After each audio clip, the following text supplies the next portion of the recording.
Olá pessoal, bem-vindo a mais um episódio do nosso podcast. Hoje temos a honra de receber Johnny Lima, sócio da JM Lima Assessoria Empresarial, uma empresa com mais de 2 décadas de experiência na assessoria e consultoria de empresas em reestruturação financeira, estruturação de negócios, estruturação societária e gestão e governança.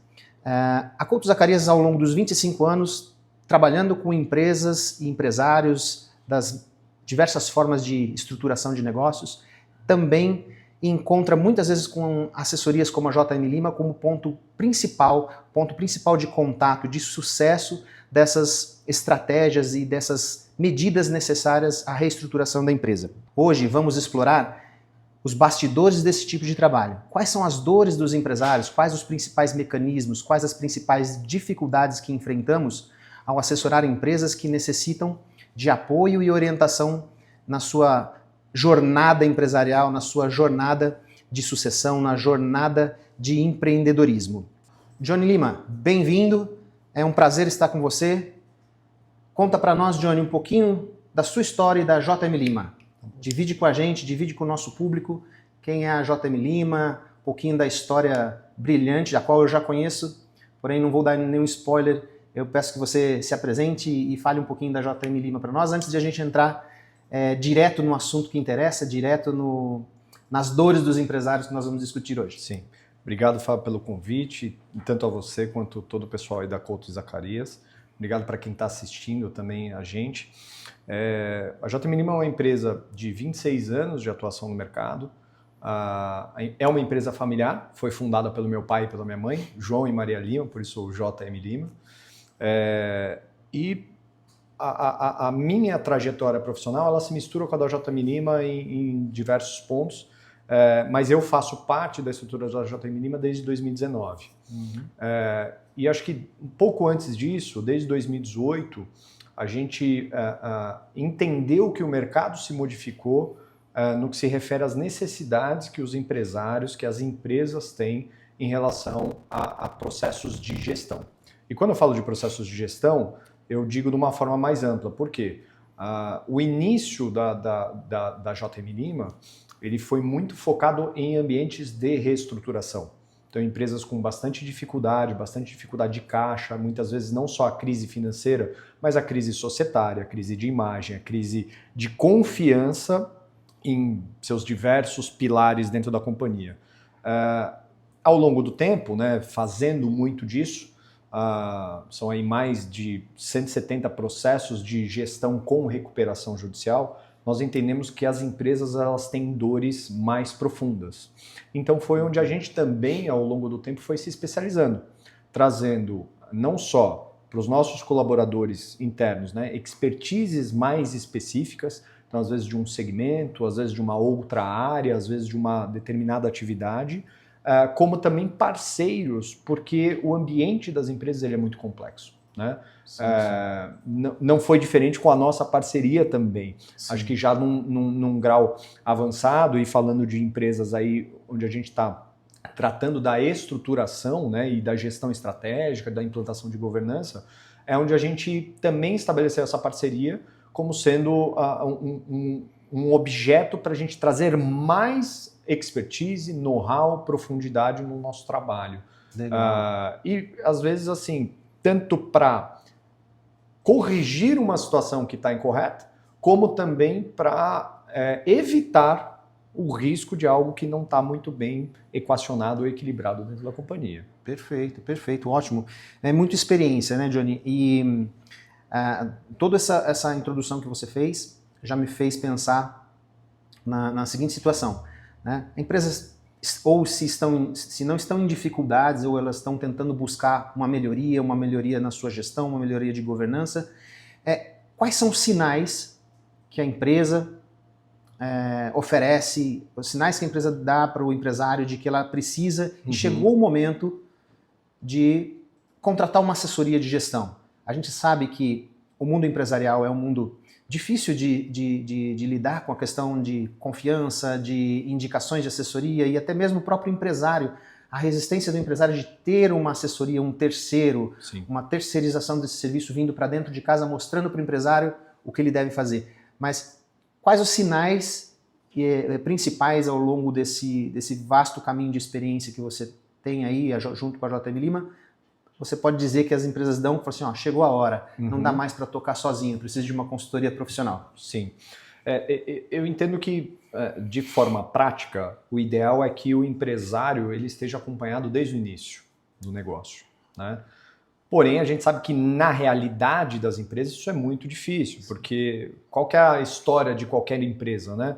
Muitas vezes você tem um empresário, você tem um empreendedor, que naquele momento começa com um negócio muito incipiente, às vezes até com muita informalidade em alguns mercados, e ele começa a rodar, né? E à medida que o processo, a empresa, né, o negócio vai dando frutos, ele começa a ampliar a sua atuação, a ter essa robustez. Mas o ideal é que ele já conte, não só com a minha assessoria, né, da JM Lima, mas com outras assessorias externas para entender qual é o objetivo, né? A grande dificuldade é que nesse primeiro momento o empresário não sabe muito bem o que ele quer, né? Ele está mais vivendo, né? Ele está empreendendo, ele está seguindo o processo e não tem clareza. Agora, o momento efetivo é quando ele começa a perceber sinais de que a empresa ficou grande demais e que ele não consegue cobrir todos os pontos com a atuação dele, né? Ou seja, o braço fica curto no que se refere a olhar para todos os lados da empresa. Ou seja, se você é um empresário ou conhece alguém que está visualizando, né, uma empresa onde se o empresário for acompanhar o financeiro, ele deixa de vender, ou se ele vender, ele deixa de acompanhar uma outra área, é o momento que a coisa começa a sair da mão. Sim. E é um momento preditivo. É o momento que ele, com algumas medidas, consegue estruturar o negócio melhor. Né? E evitar que lá na frente, quando ele tiver uma dor muito séria, ele precisa de uma intervenção mais grave. A gente dá o exemplo, né? Não sei se é o melhor exemplo, mas faz uma associação com saúde, né? Muitas vezes a gente está vivendo e tem uma dorzinha de cabeça. Aí existem aquela dorzinha... sinais, né? Exatamente. Aí você toma um remedinho, né? Geralmente o que é um remedinho? Trouxe um amigo, um parceiro, alguém que de algum lugar que resolve. E aparentemente aquele sintoma ele desaparece. Dali a pouco ele volta a aparecer de novo. É verdade. E volta a aparecer. E aí quando o empresário fala, não, preciso resolver porque eu não aguento mais a dor de cabeça, aí ele já está com um problema mais grave. E aí ele precisa de uma cirurgia, ele precisa de um remédio mais amargo. Então, como a nossa saúde, né, e a empresa é um organismo vivo, se você perceber que você está tendo alguns sintomas, né, você está tendo algumas coisas que estão aparecendo de forma recorrente, procure uma ajuda. Mas aí, Johnny, veja, a gente sabe que o ser humano é incrível, né? A gente sente aquela dor de cabeça, a gente paga a consulta, vai no médico, aí o médico prescreve aquele medicamento e, curiosamente, às vezes a gente não toma, né? Sim. A gente não toma ou não toma até o final. Né? O ser humano tem essa... Para no meio. Para no meio. O empresário também faz isso ou não? Faz muito. Faz muito, infelizmente... Isso é uma das maiores dores que a gente tem no nosso trabalho, da disciplina de execução. Por quê? Se você pesquisar, tem no mercado, né, se você falar com outros empresários, muitas vezes eles falam, olha, eu trouxe aqui um determinado assessor, consultor, etc. Ele veio, trouxe algumas ideias, foi bom, mas depois que ele saiu, cara, não se resolveu. E aí eu pergunto, era obrigação da empresa ou do consultor resolver aquelas dores? Porque, fato, ele vai aportar conhecimento, né? Vai trazer know-how, vai trazer expertise, mas a execução do seu tratamento, você que precisa fazer. Sem dúvida, sem dúvida. Assim como é um tratamento de saúde. Sim, você vai no médico, ele te receita, aparentemente sumiu os sintomas, você deixa, a maioria das pessoas larga a prescrição. Sim. Só que isso vai tornar um problema mais grave lá na frente. E isso acontece bastante. Eu digo que os casos mais exitosos que a gente tem é quando o empresário entende aquele trabalho, nos dá autonomia, confia no processo, porque não é um processo que você resolve simplesmente com 2 botões que você aperta, né? Precisa de uma disciplina e isso acontece de forma continuada, ou seja, o empresário tem a disciplina de continuar executando aquele trabalho ou de não cometer os mesmos erros. É um comprometimento, né? Exatamente. Tem um autocomprometimento. Exatamente. E quando a gente fala de gestão, fala de crise, né? Muitas vezes a gente tem uma frase, né, que a gente fala bastante para os nossos clientes, que é quem não mede não controla, quem não controla não faz gestão. Peraí, como é que é? Quem não mede não controla e quem não controla não faz gestão. Faz sentido. Só que muitas vezes a gente começa um trabalho, né, e eu entendo que no jurídico não é diferente, Sim, né? sim. Aí você começa a medir, você começa a controlar, e aí você começa a fazer a gestão. Depois de um certo tempo, né, onde aquela dor que foi o que fez o empresário te procurar, aquela dor desaparece, ele volta a cometer os mesmos erros. Ele para de medir, consequentemente para de controlar e para de fazer a gestão, né? E gestão, gente, para quem está ouvindo em casa, né, ou no carro, etc., gestão não é simples. Gestão é um processo chato. Isso que eu ia te perguntar. Qual o maior desafio? Lógico, a gente tem a resistência do empresário em aceitar a intervenção da consultoria, a prescrição, né, da consultoria, médica. Mas para além do próprio empresário que tem que ter esse comprometimento, quais os principais desafios para esse tratamento ter sucesso? Eu digo o seguinte, né? O primeiro ponto é ele entender que ele infelizmente não vai ser bom em tudo, como a gente também não é bom em tudo, né? E aí eu sempre falo isso. Ó, se você pegar os grandes bancos, as grandes corporações de tecnologia, etc, etc, né? Então, se você tem um banco, trabalha com dinheiro, etc, muitas vezes esse mesmo banco vai com certeza contratar uma boa consultoria de marketing, uma boa agência de publicidade, vai ter ali no seu hall institutos de pesquisa os melhores do mundo ou do segmento dele. Então, por que a gente, quando empresário, vai ser resistente a um apoio externo? Então, é quase que falar o seguinte, uma estrutura organizacional que tem dinheiro, infraestrutura, pessoas, metodologia, processos, etc., busca ajudas externas para não se desviar daquele seu objetivo. Sim. Então o banco é bom em emprestar, vender dinheiro, né? Receber e emprestar dinheiro.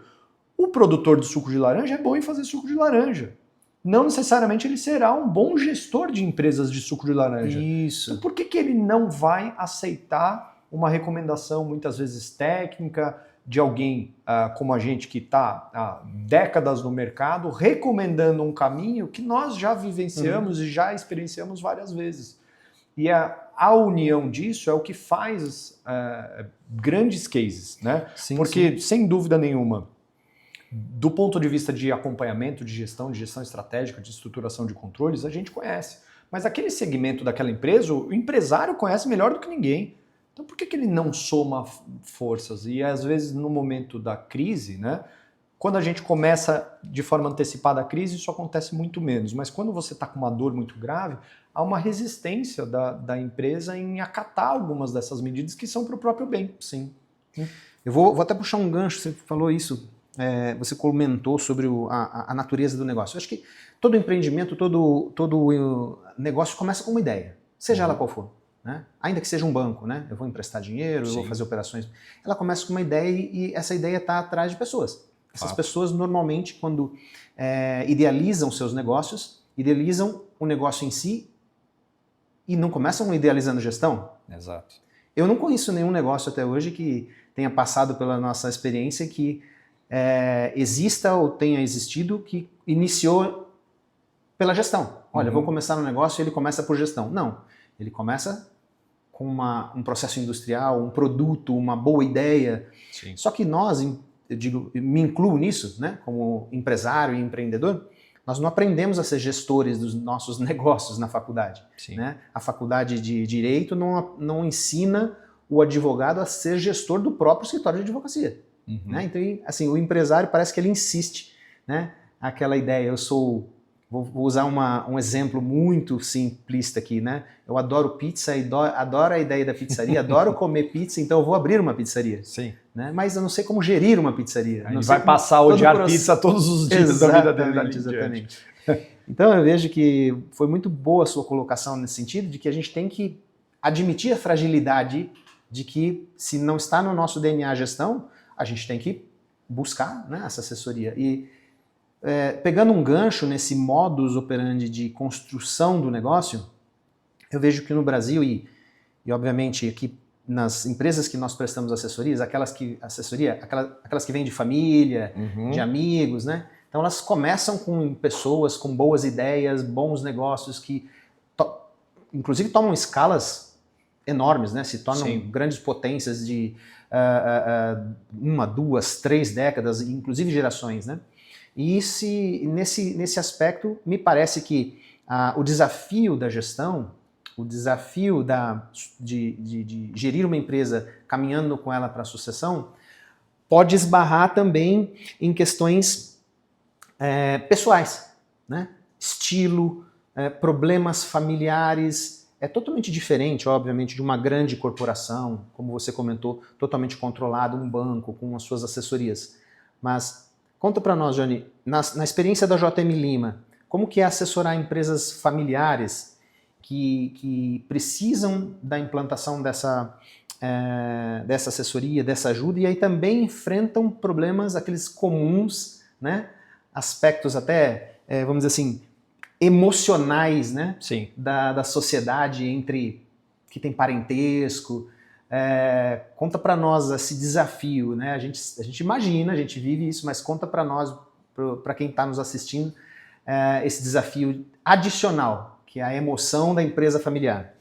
Eu digo o seguinte, né, Fábio? A gente vive num país que tem muitas oportunidades, mas tem muitos riscos. Sem dúvida. Então, naturalmente, é fundamental, e hoje a gente, por avanços da tecnologia, conteúdos como o que a gente está produzindo aqui, o empresário não pode falar mais que ele não tem acesso a um determinado conteúdo. Não existe. Não tem isso. mais como. Até para reconhecer uma fragilidade. Ele não precisa ser expert no assunto, né, em linha com tudo aquilo que a gente falou. Mas ele precisa minimamente entender do que são alguns termos, o que são algumas coisas, e basta um celular e ele consegue achar um podcast, um conteúdo, um vídeo, o chat GPT. Isso logo se multiplica em assuntos que ele tem interesse. Exatamente. E aí uma das coisas que a gente fala bastante é empresas são um organismo vivo. Sem dúvida. Né? E quando todo mundo está trabalhando sobre a mesma tutela, sobre o mesmo direcionamento, a gente tem algo que é chamado de organização. Sim. Né? Então, naturalmente, quando a gente fala de gestão, seja para o empresário que já está no negócio há muitos anos, ou alguém que está começando agora, etc., ou que vai atuar nesse mercado, tem que saber que vai ter que trabalhar com pessoas. E pessoas... você às vezes reconhece alguns pontos, mas tem vários outros que você... A experiência vai nos formando para entender essas situações, mas tem muitas coisas que fazem uma pessoa ter alguns desses comportamentos. O que a gente vê nas empresas familiares é que não se preparam para o processo de sucessão, ou seja, você tem aquela visão do fundador ou dos fundadores que tinham um direcionamento, que tinham uma visão de mercado, que construíram patrimônio, formaram filhos, formaram herdeiros, né, usufruíram daquilo que foi um dia uma ideia, um negócio que começou a prosperar. E aí quando eu falei do Brasil, qual é o contexto, qual é o link que eu faço? Né? O mercado hoje em dia se modifica muito rápido. Sim, né? sim. Muito rapidamente. Né? Se você olhar para há 1 ano e meio atrás, o chat GPT não era disponível. Hoje você tem planos que você paga e você tem uma ferramenta na sua mão fantástica. O comportamento de consumo alterou Tudo muda. Completamente. Né? Informações, troca, forma que você atende seu cliente, como você desenvolve o seu produto, como o seu produto é divulgado, etc. Então, o que eu digo é que a empresa precisa entender que o cenário que levou ela a ter o sucesso ou as dores de hoje não é o cenário que vai continuar. Então as empresas precisam se preparar de forma antecipada, precisam entender qual que é um caminho de uma sucessão e para isso estruturar o seu modelo, para sair daquela visão do fundador, que é importante, e migrar para uma visão de uma organização, de uma empresa, com processos bem definidos, com metas, com processos de acompanhamento, com gestão de forma eficiente, com governança corporativa. E os ciclos estão muito rápidos, Fábio. Estão muito rápidos. Sim, sim. A gente tem um exemplo de uma empresa que nós iniciamos o projeto de gestão, que naquele caso era uma reestruturação, né? Mas que passa também por um processo sucessório, societário, etc. A empresa, entre o início dela e até o momento que ela precisou contar com a nossa ajuda, foram 6 anos. 6 anos? 6 anos. Nossa. Ela saiu de um faturamento de menos de 200, 300 mil reais e ela chegou a um faturamento anual de 250 nesse período. Então esse crescimento muito rápido, ele faz 2 coisas. Primeiro, às vezes o empresário tem o síndrome de que tudo que ele põe a mão, né, vai dar certo. Não necessariamente. Segundo, como é esse crescimento de forma desordenada? Entendo. A gente sabe, pela nossa experiência, que não tem como você ordenar o crescimento de uma empresa. Você vai se arrumando, você vai se ajeitando, mas você precisa contar com estruturas que vão ajudar você a percorrer esse caminho com o menos dor possível. E agora, essa empresa que eu estou citando, ela está no processo de sucessão de uma dos sócios. Né? São 2 sócios e um lado da família está se preparando para os herdeiros assumirem. Que bom. Porém, não foi feito nenhum trabalho anterior a isso. Sim. Os herdeiros não buscaram uma formação, não entendem do mercado. Não há sucessão natural. Não há sucessão natural. Está sendo programada sucessão orgânica, interna? É uma sucessão muito mais pelo empresário que já construiu o seu patrimônio, já tem ali a sua forma de querer viver. Ele, infelizmente, ele quer, ou felizmente, ele quer tirar o pé, ele não quer mais estar à frente do negócio. Então os herdeiros estão tendo que assumir um processo que nunca foram preparados. Sem dúvida.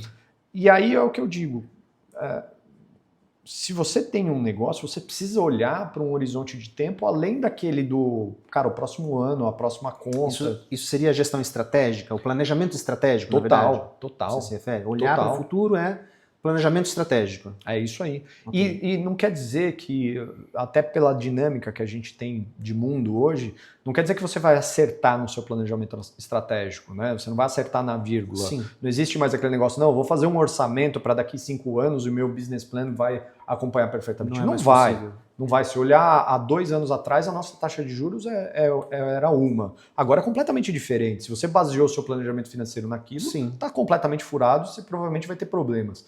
Mas o que eu quero dizer é, você precisa ter métricas, você precisa ter pilares de construção. Então, se esse empresário, há 5 anos atrás, possivelmente, ou 3 anos atrás, quando a empresa estava num franco crescimento, ele já poderia estar olhando mais para o futuro e falar, cara, eu aguento nesse ritmo até tal período.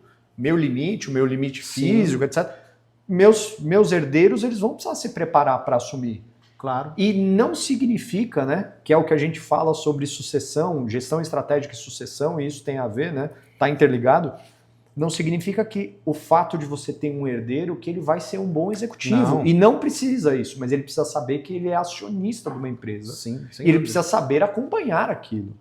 E é o que a gente até fala, olha, tudo bem, seu negócio é de alimentos, e você tem um herdeiro que quer estudar design, moda, arquitetura, não tem problema. Mas ele precisa entender como né, prós e contras de ser acionista de uma empresa, de ter uma participação no grupo, que isso fatalmente vai chegar para ele e é a chance dessa empresa ter uma longevidade maior, para evitar alguns casos que infelizmente a gente já se deparou, né, de começar a acompanhar uma empresa que já está na 2ª geração. Sim. E fez esse processo completamente atabalhoado.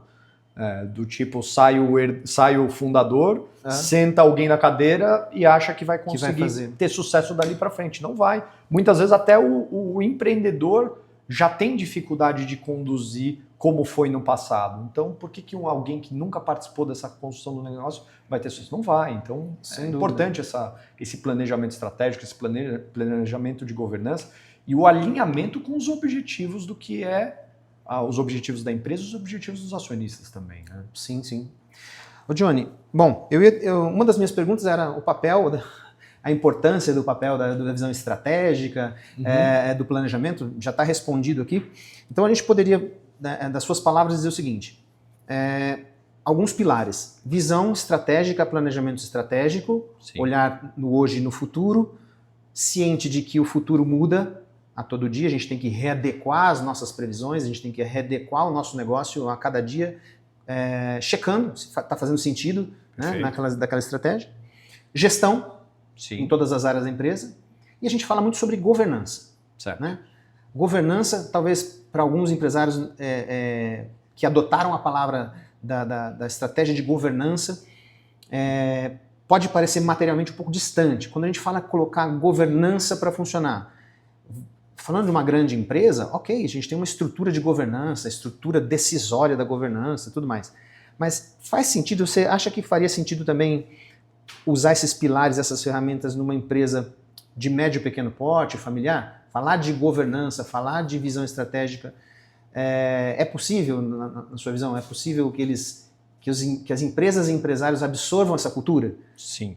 Ou é possível? Até acredito que seja, né? A questão é, quão fácil e quão difícil é? A JM Lima compactua da frase que diz: o bom marinheiro é formado na tempestade? É assim que é a consultoria ou é suave na nave? Nem tanto ao céu, nem tanto ao mar, né? Olhando para esse exemplo, né?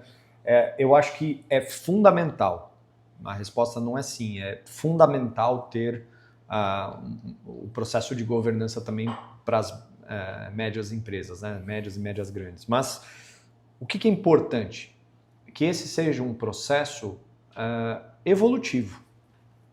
Né? Muitas vezes a gente acaba até chegando em alguns clientes e o cliente nunca teve ali um processo de um conselho, nem que seja um conselho consultivo, né?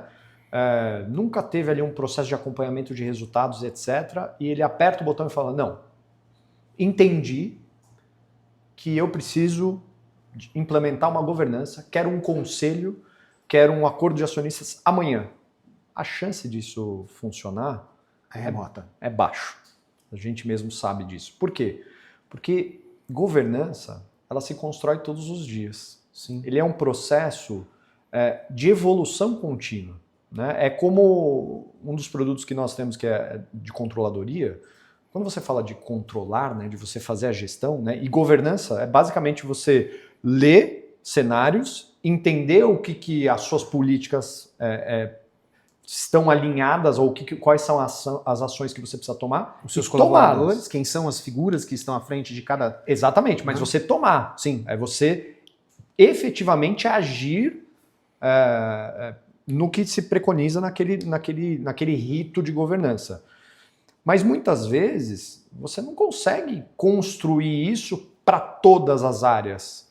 Isso vira utópico. Sim. Então, eu entendo que um dos cuidados que precisa ter ao falar sobre governança é que esse processo seja um processo contínuo e seja um processo... tudo bem, a gente pode até demorar para dar um passo, mas a gente não vai retornar depois desse passo. Porque daí a culpa não pode ser da governança. Né? Eu vou dar exemplos aqui. Às vezes a gente já se deparou com empresas que falaram: não, a governança não funcionou. Lá no passado a gente trouxe alguém, 2 escritórios, um jurídico, um de gestão, começou a implementar, travou a empresa e nada funcionou, e agora está funcionando muito melhor porque a gente tirou aqueles... Por quê?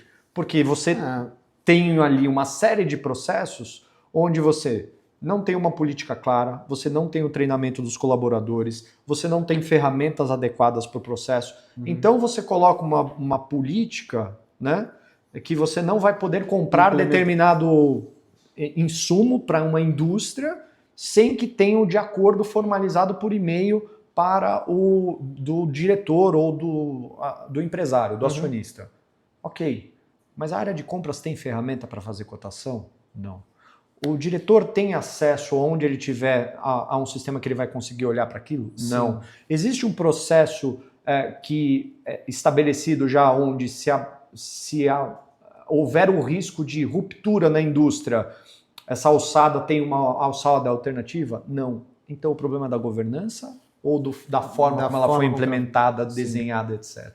Agora, deixa eu pôr uma pimenta aqui. Vamos polemizar, né? Como diz meu sócio, Ney Couto, é gostoso polemizar. Quem está nos assistindo, com certeza vai se familiarizar com isso, com o próprio negócio ou já viu de alguém, né? Uhum. Quando nós temos um processo de implementação de uma assessoria estratégica, uma assessoria que vem falar sobre governança, sobre processos, normalmente em estruturas que já têm lá suas 2 décadas de existência, especialmente onde nós temos negócios iniciados por pessoas, por sócios fundadores, Sim. que trazem consigo aquelas pessoas cujo vínculo anterior era a confiança e não mais a técnica. Né? Então, hoje em dia, como você falou, o mundo está muito rápido. Eu tenho indicadores, eu tenho ferramentas muito hábeis hoje para me trazer indicadores do meu negócio. E eu vejo que a assessoria muitas vezes tromba com esses limitadores baseado na estrutura em que o empresário, na estrutura de profissionais que o empresário se cercou, de pessoas altamente confiáveis e não tão capacitadas tecnicamente ou para entregar ou para participar daquele processo que a assessoria está dizendo, olha, a ferramenta é essa. Sim. Só que você não tem gente para operar essa ferramenta. Perfeito. É difícil lidar com esse cenário, né, de pessoas que estão, às vezes, 2, 3 décadas. O empresário não se sente... Não tem coragem, não tem como. Uma questão até de gratidão para aquele diretor muito antigo, diretor de produção. Sim. Enfim, como lidar com isso? Tem uma maneira menos turbulenta de a gente encontrar dentro do processo de assessoria o lugar dessa pessoa também? Ou é difícil a gente quebrar essa... Porque também pode não ser necessariamente essa equação. Ou serve ou não serve. A empresa pode buscar maneiras de adequar essa pessoa. Total. Como a JM Lima vê? Isso pesa muito no processo de entrega da JM Lima? Pesa bastante e eu vou fazer 2 paralelos aqui. Um talvez um pouco mais duro e um de efeito prático do que a gente vive, né? Se você começa uma corrida hoje, né, você vai provavelmente precisar de um tênis de corrida, mas pouca diferença faz. Você vai ter o melhor, o médio ou um pouco abaixo. Concorda? Eu vou comprar tudo, não vou correr nada. Exatamente. Aí a maioria das vezes você compra os melhores equipamentos, mas não tem a disciplina de execução. A perna não ajuda. Exatamente. É o que eu digo para os empresários. Toda a construção, vamos usar esse exemplo que você deu, né, de várias décadas daquelas pessoas acompanhando, eles foram importantes para os momentos que fizeram parte. Em alguns momentos, você vai precisar tomar algumas decisões porque aquelas pessoas, infelizmente, não conseguem fazer parte do novo processo. Aí você fala, pô, João, mas está sendo muito duro, significa então que você precisa mudar? Não. Você precisa mudar sim, mas você não precisa fazer um corte. Cara, eu vou mudar toda a empresa, eu vou tirar tal pessoa, tal. Porque muitas vezes o processo dessas empresas está na cabeça dessas pessoas, então elas são um ativo importante. O que eu quero dizer? Qual é a medida, né? E é a segunda parte da nossa resposta. Né? Quando a gente fala de governança, de gestão estratégica, etc., né? E começar um processo ou evoluir o processo, a gente não está deixando de falar sobre evolução de cultura corporativa. Sim. E aí eu dou um exemplo que eu ouvi há muito tempo atrás, quando eu era executivo do mercado financeiro, que é cultura corporativa é igual ônibus. Tem gente que vai pegar no ponto inicial, vai descer no meio do caminho, tem gente que vai entrar no meio do caminho e vai até o ponto final, tem gente que vai andar 2 pontos e vai sair. O que o empresário precisa entender? Quando ele precisa, né, e quando você está numa busca de uma profissionalização de governança, da cultura da empresa, dos teus processos, das suas ferramentas, você naturalmente está evoluindo a cultura. Então você não pode ficar com os mesmos recursos, ferramentas, processos, etc., que fizeram você chegar até aqui. Você vai precisar evoluir. Sim. Em alguns momentos você vai, aí sendo justo com as pessoas, é obrigação da empresa dar oportunidade para essas pessoas evoluírem, dando treinamento, dando formação, acompanhando esse processo, sendo paciente, etc. Mas, infelizmente, também do outro lado, se não houver aderência, você, como empresário, vai deixar a evolução da tua empresa ficar galgado em alguém que não quer evoluir junto com ela? É complicado, né? Então, infelizmente, em alguns momentos,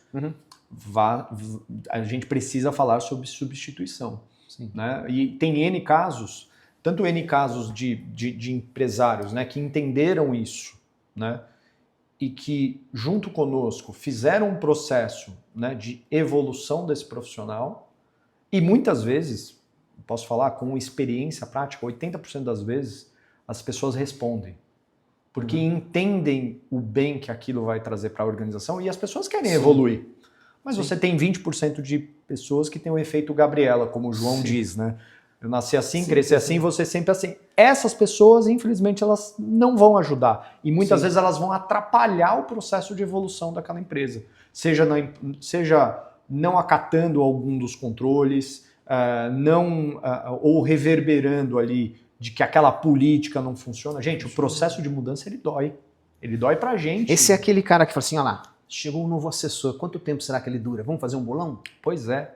Muitas vezes, sabe qual que é uma das abordagens que a gente tem? Né? A gente fala aqui na JM Lima, nós somos muito duros e objetivos com o processo, mas nós somos acolhedores com as pessoas.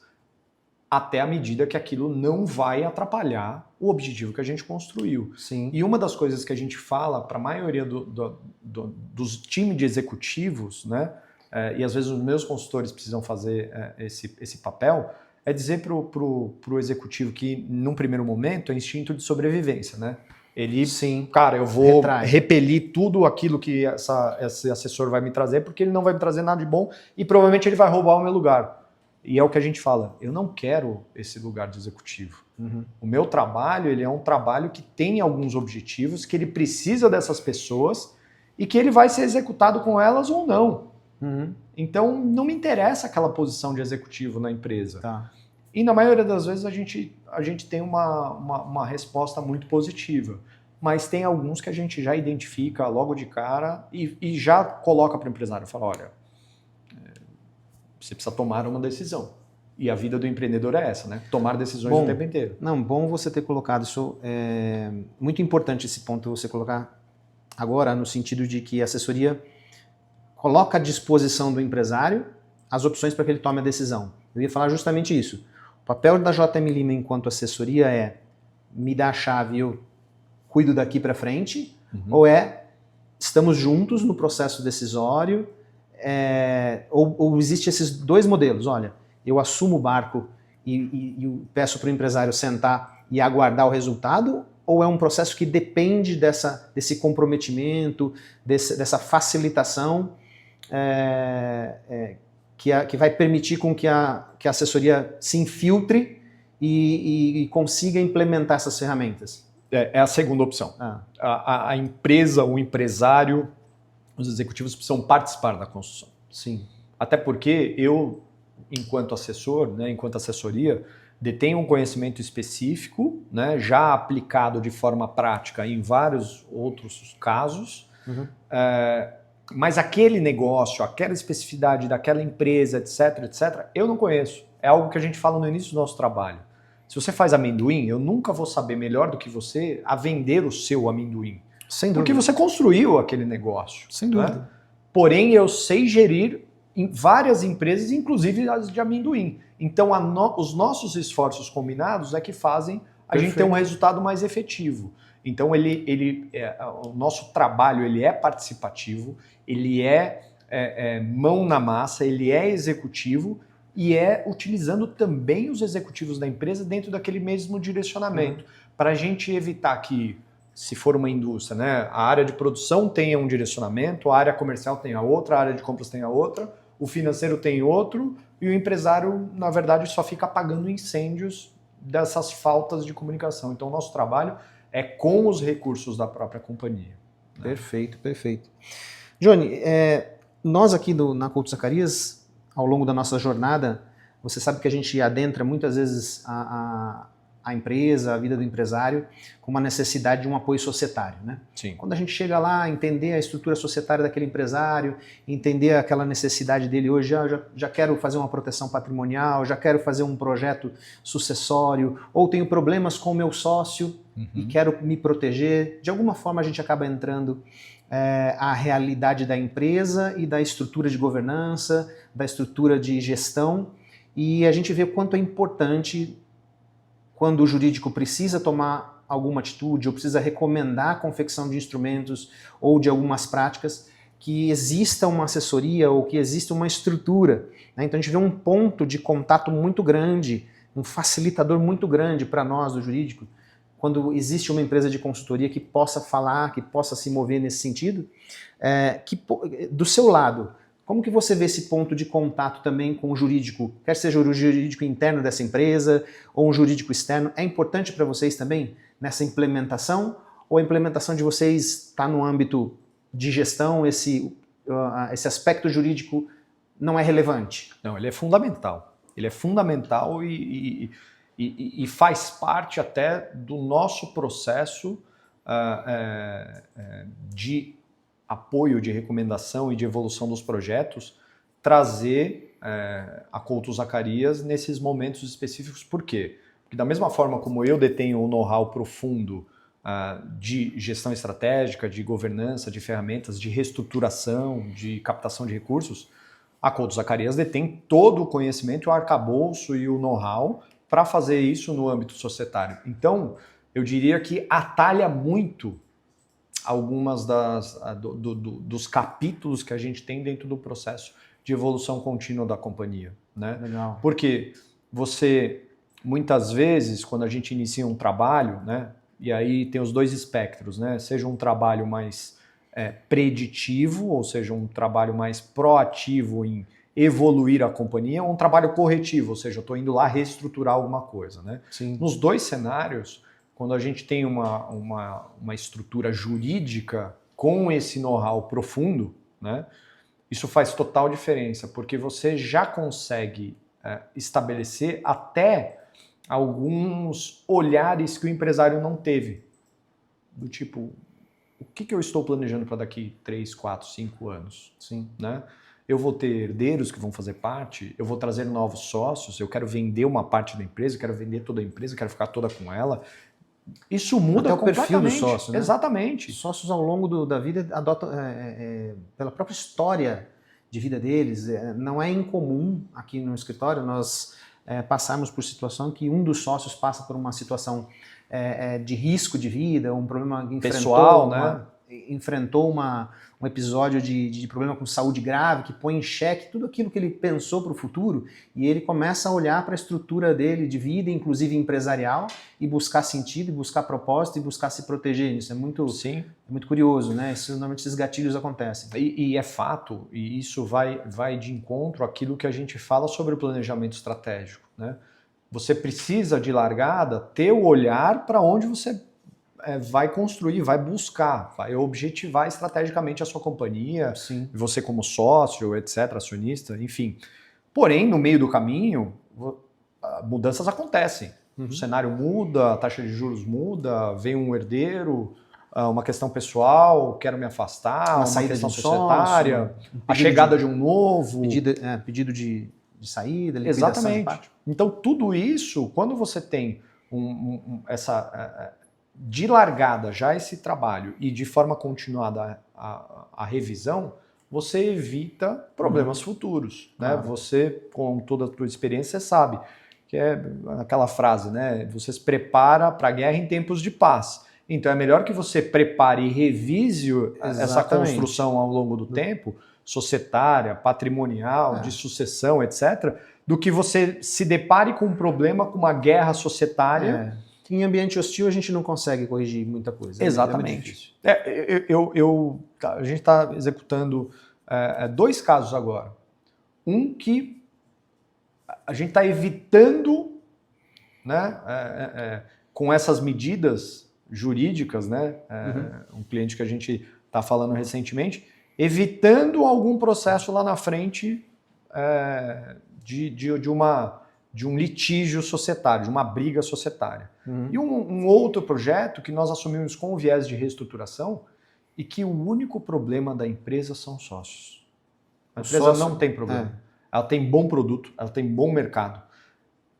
Óbvio, do ponto de vista de controle, de gestão, etc., ela evoluiu muito desde o início do nosso projeto.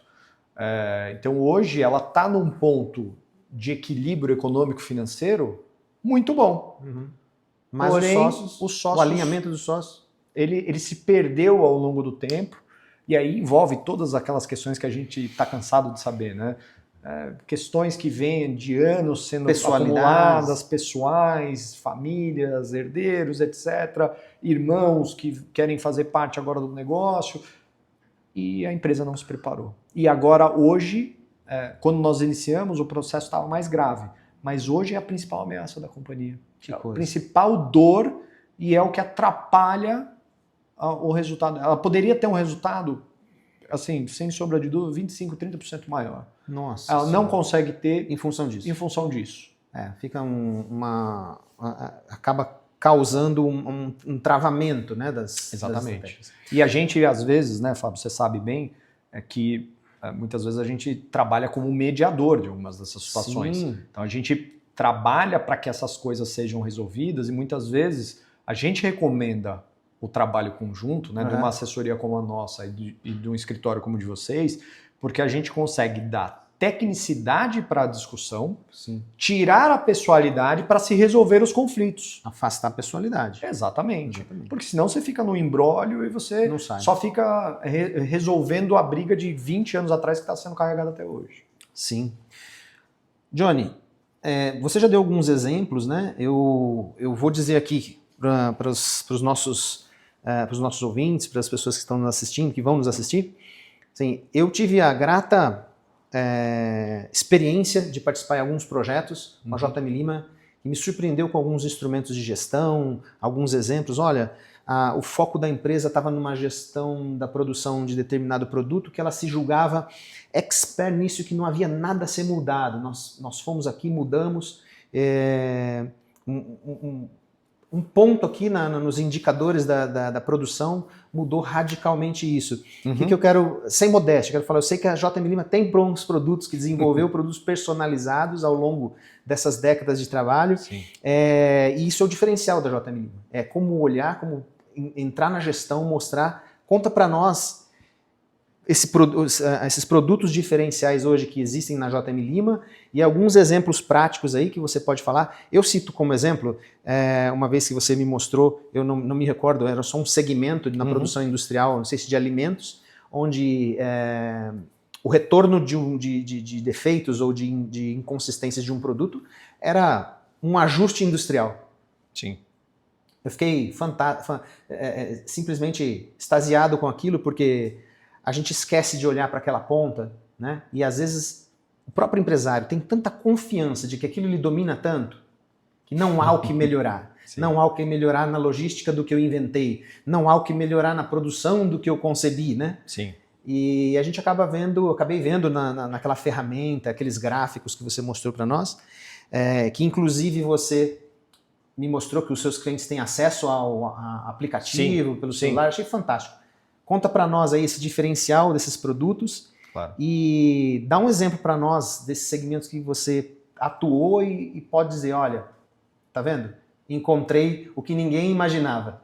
Tá bom, legal. Eu acho que assim, eu vou dividir aqui em dois grandes pilares, né? Nós temos o trabalho de gestão financeira e estratégica, que é um trabalho continuado, ou seja, eu vou acoplar uma equipe... Educar. Dentro da companhia, não só para educar, mas para executar. Porque muitas vezes a gente... E quando é que a empresa precisa de um trabalho como esse? Quando a gente percebe sinais de que se a gente não agir rápido de forma executiva e profunda, a empresa pode ter algum dano mais sério.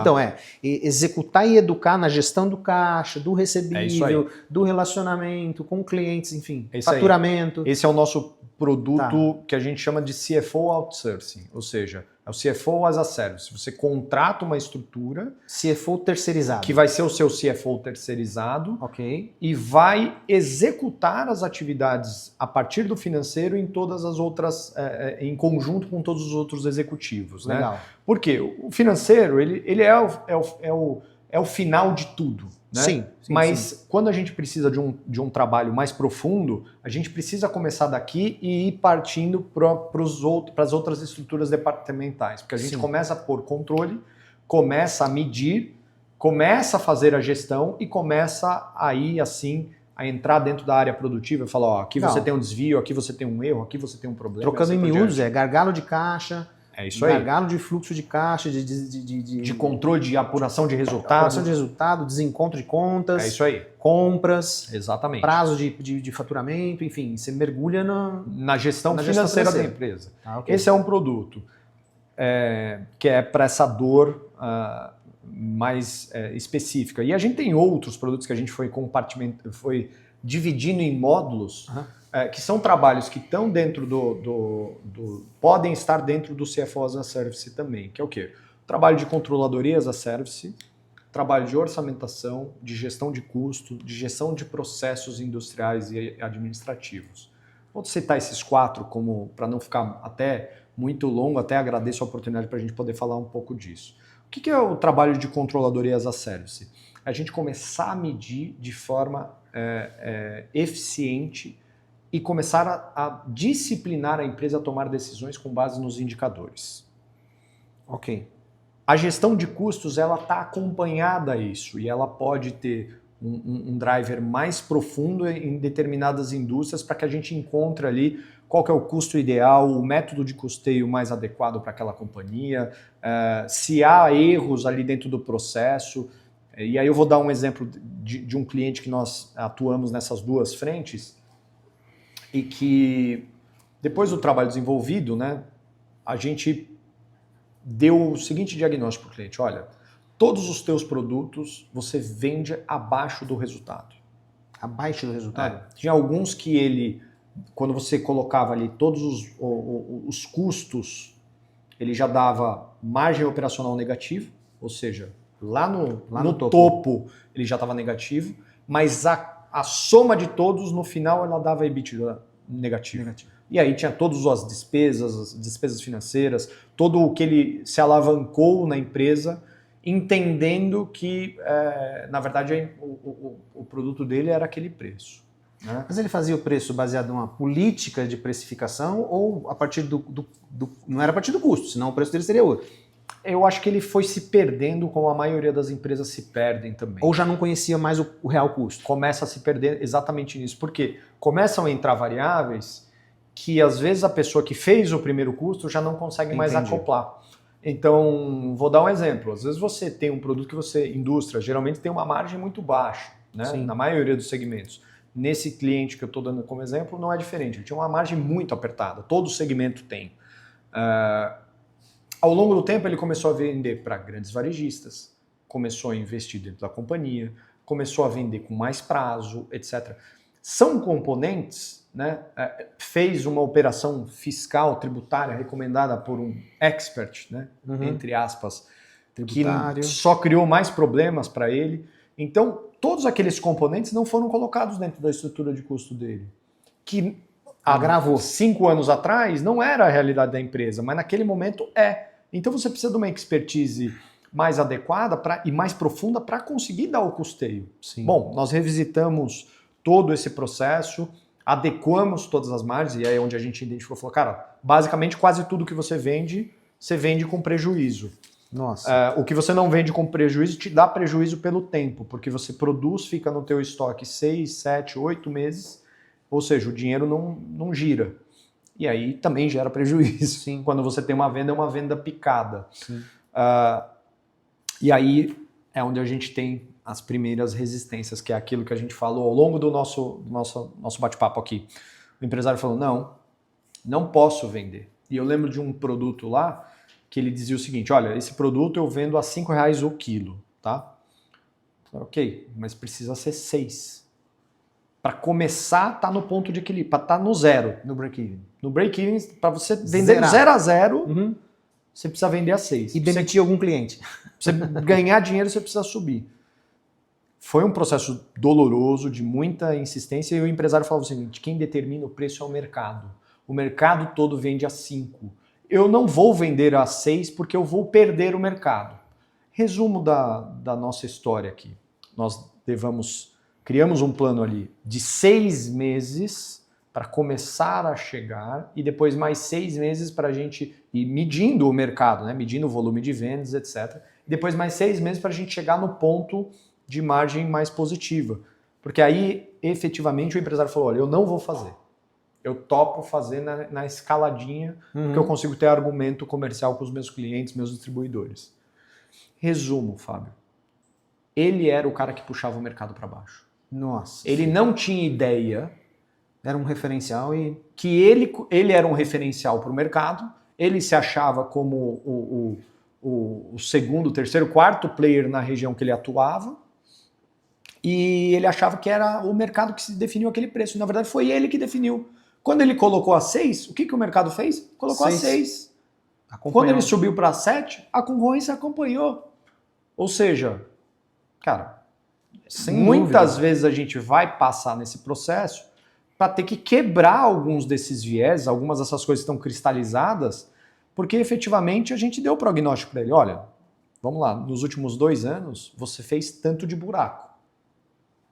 Daqui para frente você vai ter uma sobrevida aí de mais 1 ano, talvez, e fatalmente você vai precisar aí de um processo mais doloroso de reestruturação. Sem dúvida. Você vai querer ir por este caminho ou outro. Você está indo para o precipício, você vai para o outro, né? E aí ele topou em fazer não se consegue um resultado diferente fazendo as mesmas coisas. Exatamente. É impossível, né? E neste trabalho, Fábio, a controladoria, a gestão de custo, ela consegue ir dando insumos, né, para que a gente tenha discussões e tome decisões baseadas nos indicadores da companhia. E depois de um tempo desse processo sendo construído, a gente consegue evoluir para um processo orçamentário, que é ajudar o empresário a ter a visão de qual a meta ele precisa perseguir. Porque a maioria das empresas, né, tem essa dificuldade. Ela sabe o seguinte: bom, eu preciso vender 500 mil, 1 milhão, 2 milhões, X, porque daí eu pago a conta e acho que ganho tanto. Em muitos casos a gente vê isso. Mas na verdade, assim, aquele mercado, qual a capacidade dele? Você está vendendo todo o teu potencial? O teu produto dá resultado? Ou você faz aquele método de custeio que você produz 4 tipos de copos diferentes e aí você não sabe se você ganha aqui, você perde aqui. Né? Perfeito, muito bom, Johnny. Eu vou fazer uma outra provocação aqui para você, porque a gente falou muito de crise. Sim. A gente falou de dificuldade, a gente falou de reestruturação, a gente falou de mudança, de assessoria, de transformação, mas a gente pode ter empresários, e a gente tem sim empresários que nos procuram e vão assistir esse episódio do nosso programa, que estão em vias ou já têm a sua empresa consultada no sentido de vender seu negócio para o futuro. Perfeito. A gente sabe que quando uma empresa está bem preparada, bem estruturada para ser vendida, o processo de M&A acaba sendo muito facilitado. Sem dúvida. Né? A JM Lima tem condições, tem trabalhado, tem esse produto para que possa auxiliar o empresário que pensa, que diz assim: não, eu vou vender minha empresa, ainda não enfrentei a due diligence do comprador, não sei o que eu vou enfrentar ali, mas eu acho que está tudo certo. Né? A JM Lima tem esse produto, tem essa assessoria para falar: olha, vamos te preparar para ser vendido? E conecto com a pergunta: você acha que isso tem acaba salvando algum valor do valuation para a empresa, dele já se apresentar minimamente organizado, vamos dizer assim? A gente sabe que o empresário que não tem a governança, não tem uma gestão tão bem estruturada, não vai conseguir fazer isso da noite para o dia para enfrentar um processo de M&A. No entanto, ele já está minimamente organizado. Sim.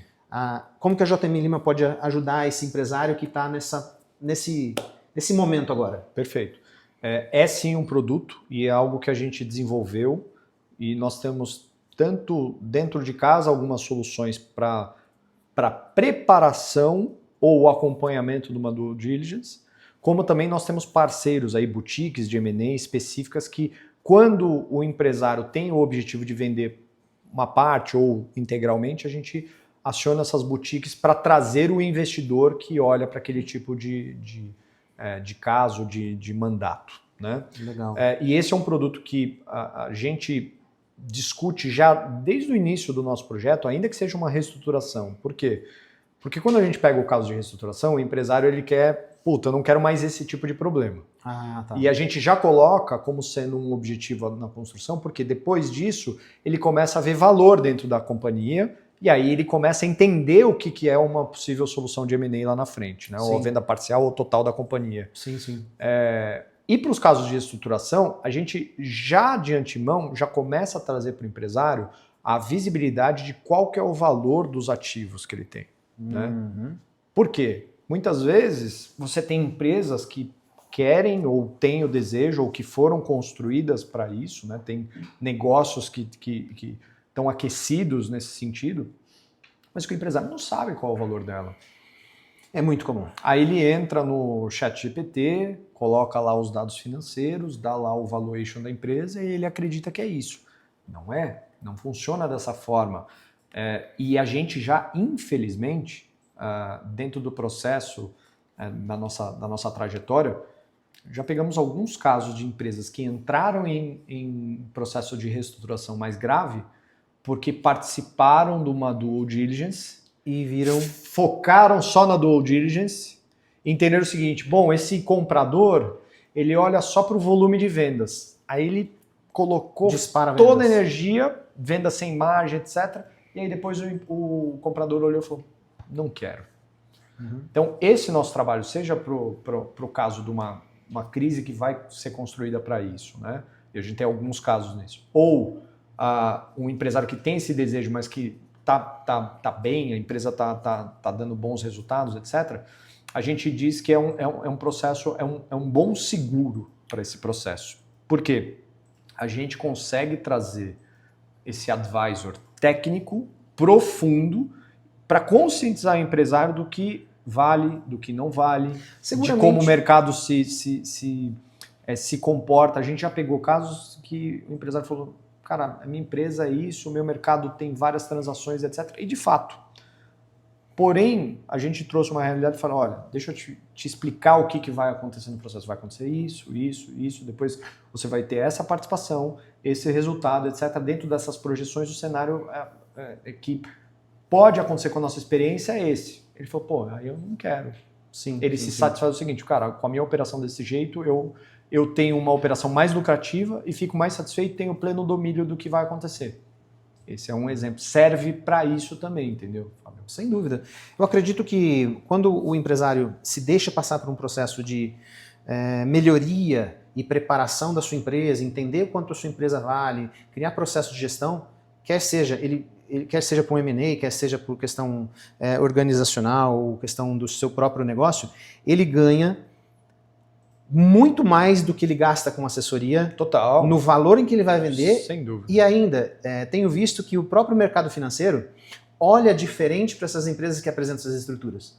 Né? Total. Então, não é só a organização de gestão, a organização da gestão estratégica e de governança pesa não só no M&A, não só na gestão no dia a dia, mas no preço total da captação de recursos. Então, eu acho que essa assessoria, ouso dizer, que o benefício é muito maior do que ele gasta com assessoria. Não tenha dúvida, Fábio. E assim, fazendo um complemento, né? Vou citar como exemplo esse caso, né? É uma empresa num segmento muito concorrido, infelizmente eu não posso falar qual é o segmento, mas é um segmento muito concorrido e quando nós iniciamos o processo com ele, ele já tinha sido assediado por tinha uns 3 ou 4 players que assediaram ele para uma possível venda parcial ou total. Tá? E ele tinha, não sei se capturado alguma frase sobre a questão de volume, do que ele tinha que vender por ano. Né? Resumindo, né, nós começamos esse trabalho de advisor e aí nós trouxemos não esse tipo de player, que é o que eu chamo de player abutre, né? Que ele está olhando para o teu negócio como sendo um jeito de ele extrair o máximo, sugar tudo e te largar depois. mas a gente trouxe players estruturados. E uma das recomendações, até antes, que quando a gente começou a fazer o trabalho, falou, cara, vamos diminuir o volume de venda, vamos priorizar a margem, resultado, etc. Porque o teu mercado, ele entende o seguinte, né? Que você pode não estar com o volume que o mercado deseja, mas você precisa estar com o resultado. Sim. E ele não estava quando nós iniciamos o projeto. Ele estava com o volume, mas não estava com o resultado. O que ia acontecer? O valuation dele ia ser pelo menos 50% menor. Nossa. O valor das ações pelo menos 50% menor. E aí é aquelas máximas, né? Reduz o volume, prioriza a margem, porque outro player vai olhar para a tua capacidade produtiva, que pode ser ampliada, para a tua capacidade e capilaridade no mercado que você atua, pode ser ampliada. Ele, com uma injeção de capital, pode fortalecer o volume, mantendo esse tipo de margem. E agora a gente está em conversas bem avançadas e o valuation dele está 50% maior do que esteve lá atrás. Então não estou mentindo sozinho. Não está mentindo sozinho. Johnny, puxa, foi muito bacana conversar, poder participar da sua experiência. E assim, para o empresário que vai contratar assessoria, né? Então a gente sempre tem lá o empresário, a pessoa vai contratar um advogado, o empresário vai contratar um médico, o empresário vai contratar um cirurgião plástico. Sempre a gente faz recomendações, né? O empresário que viu aqui uma possibilidade e se convenceu de que ele tem que começar um trabalho com uma assessoria para diagnosticar. Que dica que você dá aí para esse empresário começar essa pesquisa? Quem que eu vou buscar no mercado em termos de consultoria, nesse oceano de consultorias que existem? Pode procurar a gente. A começar pela JM Lima. Começar pela JM Lima. A página da internet, o QR Code para vocês no final. Mas o empresário tem que ter cuidados, né? Total. Eu digo o seguinte, gente. Muito importante, né, que você, como empresário que está procurando um tipo de trabalho mais específico, mais profundo e tão importante como o que a gente falou aqui, que você vá olhar o track record dessa empresa que você está buscando. Qual é o histórico? O que ela já fez? Ela executou casos do produto que ela está te vendendo? Você consegue ter acesso a esses clientes? Você consegue falar com o cliente para entender o que os outros ex-clientes comentam, falam sobre o trabalho? E aí é o momento de você fazer as perguntas duras, né? Cara, o que essa empresa deixou a desejar?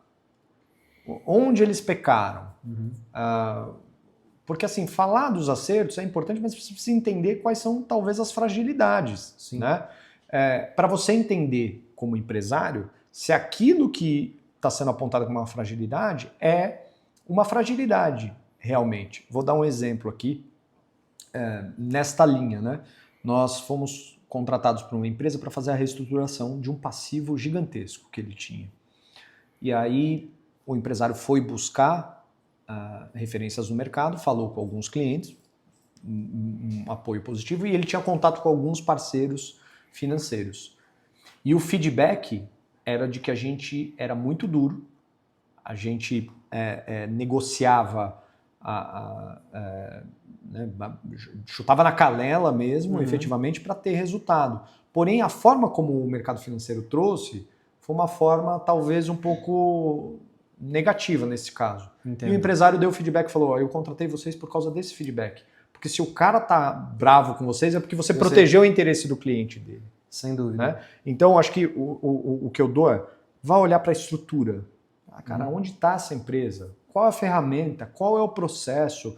Se aprofunde na conversa. Peça para discutir. Se efetivamente, tenta ver ali se você consegue ter alguma amostra experiencial do que é um trabalho.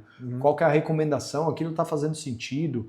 Vá buscar referências no mercado. Vá entender quem está recomendando esse trabalho. Acho que esses são os cuidados básicos que a gente faz para qualquer coisa na vida, né? Da onde veio, da onde vai, qual é a história, o que já trouxe de resultado ou não. E aí você consegue minimamente ter a certeza de que você está com um player que já tem um histórico de execução daquele trabalho, de resultados comprovados de clientes que atestam aquela importância.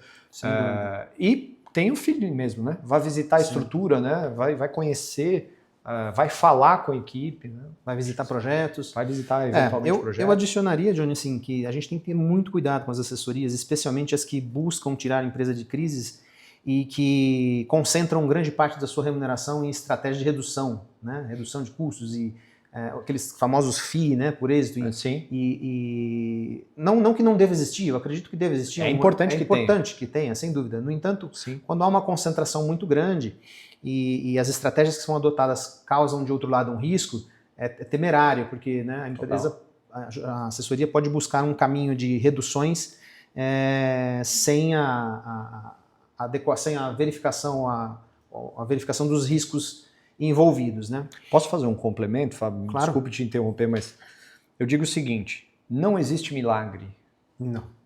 Não, da mesma forma como não tem milagre nos investimentos, de que você vai colocar algum dinheiro e você vai ter 15% de retorno por mês, não existe alguém que vai chegar para a tua empresa e num toque de mágica, se você tem uma dívida, vai fazer essa dívida ficar 90% menor, vai resolver os teus problemas que são de anos em um apertar de botão, vai com um documento societário resolver todos os conflitos. Não existe milagre. Né? Tem até uma frase, me esqueci quem é o autor, li num livro, mas para toda solução muito complexa, né, e um problema muito grande com várias variáveis, existe uma solução simples, objetiva e completamente errada. Sem dúvida. Então, eu recomendo não acreditar nos milagreiros, porque tem muito milagre. E cuidado com o discurso pronto. Sem dúvida. Se você está buscando um consultor, né, vou trazer aqui para o aspecto jurídico, você está buscando um escritório de advocacia, que ele promete resolver todos os conflitos com um pedaço de papel, você vai acreditar num assessor financeiro que vai, com um apertar de botão, resolver todos os seus problemas? Então, sem dúvida. Perfeito, Johnny. Foi muito esclarecedor. Muito obrigado por você dividir conosco sua experiência. Eu tenho certeza que esse vídeo vai inspirar muitos empresários a olhar para a sua própria estrutura, entender que contar com uma assessoria financeira, uma assessoria de gestão, não é necessariamente um custo, não é adicionar custo, sim agregar, investir em serviço, é investir em estrutura que tem um retorno com certeza maior do que se pode imaginar. E logicamente, é muito bom a gente poder conversar com alguém que tenha tanta experiência e nos mostre realmente o que você falou. É um processo de conhecimento, sério, não é mágica, necessitamos de pessoas qualificadas, recomendações, e fica aqui a minha recomendação da JM Lima, com a qual eu tenho trabalhado em diversos projetos e tem sido fundamental para toda a estrutura jurídica contar com esse background de gestão que vocês têm. Espero que a gente tenha aí no futuro mais conversas sobre produtos específicos. Prometo a gente fazer novos capítulos onde a gente seja um pouco mais técnico para que o nosso público possa entender o que a gente está falando dessas ferramentas que você falou, de indicadores e coisas assim, para você revelar um pouco do segredo da JM Lima para a gente, tá bom? Perfeito. Muito obrigado. Eu que agradeço pelo convite e, mais uma vez, estreitando aí nosso relacionamento e buscando entregar para os nossos clientes e parceiros algo de bastante qualidade. Fechado. Obrigado, Johnny.